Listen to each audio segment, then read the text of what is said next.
ಏನ್ರ ಅದ್ಯಾವ್ದಣ್ಣ ಅದು ಯುವ ದೋಪು ಎಲ್ಲವನ್ನ ಅದನ್ನೇ ಕೇಳ್ತವನೆ. ನೀನ್ ನೋಡಿದ್ರೆ ಇನ್ನೂ ರೆಡಿನೇ ಮಾಡಿಲ್ಲ. ಕಣ್ಣು ಮುಚ್ಚಿ ಕಣ್ ಬಿಡೋದ್ರೊಳಗೆ ರೆಡಿ ಮಾಡ್ಬಿಡ್ತೀನಿ ನೋಡು. ಇದನ್ನ ಯಾಕಣ್ಣ ತೆಗಿತಾ ಇದ್ಯಾ?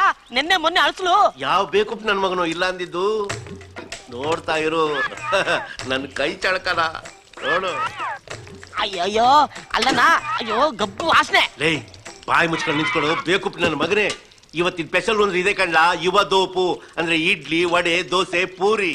ದಿನ ನಾವು ಕೊಟ್ಟಿದ್ದನ್ನೇ ಕೊಟ್ಟು ಅವರು ತಿಂದಿದ್ದು ಬೇಜಾರಾಕಿಲ್ವಲ್ಲ, ಅದಕ್ಕೆ 4 ಒಟ್ಟಿಗೆ ಸೇರಿಸ್ಬಿಟ್ಟು ಚೆನ್ನಾಗಿ ಸಾಂಬಾರು ಉಯ್ದ್ಬಿಟ್ಟು ಕಿಚ್ಕ ಪಚ್ಕ ಅಂತ ಕೈಯಲ್ಲಿ ಕಲಿಸ್ಬಿಟ್ಟು ಒಗ್ಗರಣೆ ಹಾಕೊಟ್ರೆ ಅಂತ ತಿನ್ಬೇಕು, ಗೊತ್ತಾಯ್ತಾ?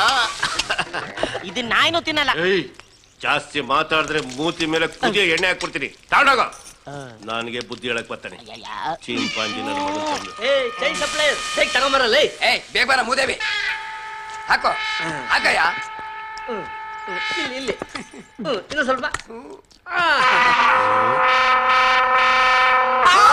ನಾನಲ್ಲ ಅವನು.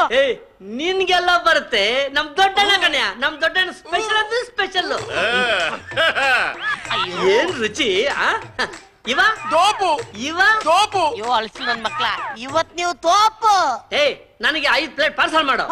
ನಂಗೂ 5 ಪ್ಲೇಟ್. ನಿಮಗೆ ನನಗೂ ಒಂದು 5 ಪಾರ್ಸಲ್. ನೋಡ್ದೇನ್ಲ ನನ್ ಯುವ ದೋಪಿನ ಕರಾಮತ್ ಹೆಂಗೈತೆ?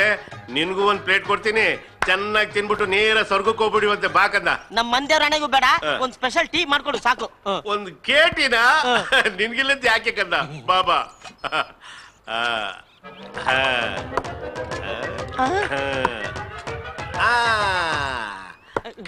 ಟೀ ರೆಡಿ ತಗೋ. ಇದು ಸ್ಪೆಷಲ್ ಟೀನಾ? 100 ಜನರ ಎಂಜಲು ಕೋಟಿ ತೀರ್ಥಕ್ಕೆ ಸಮ ಕೊಡು. ಇದನ್ ಕುಡಿದ್ರೆ ನಿನ್ ಜನ್ಮ ಪಾವಗೋ. ನನ್ಗೇನು ಬೇಕಾಗಿಲ್ಲ, ಒಂದ್ ಲೋಟ ನೀರ್ ಕುಡ್ಕೊಂಡು ಜೀವನ ಮಾಡ್ಬಿಡ್ತೀನಿ ಸಾಕು. ನಿನ್ ನಡೆ ಬರಕ್ ನಾನೇನು ಮಾಡ್ಲಿ? ಸಿದ್ಧಾರ್ಥ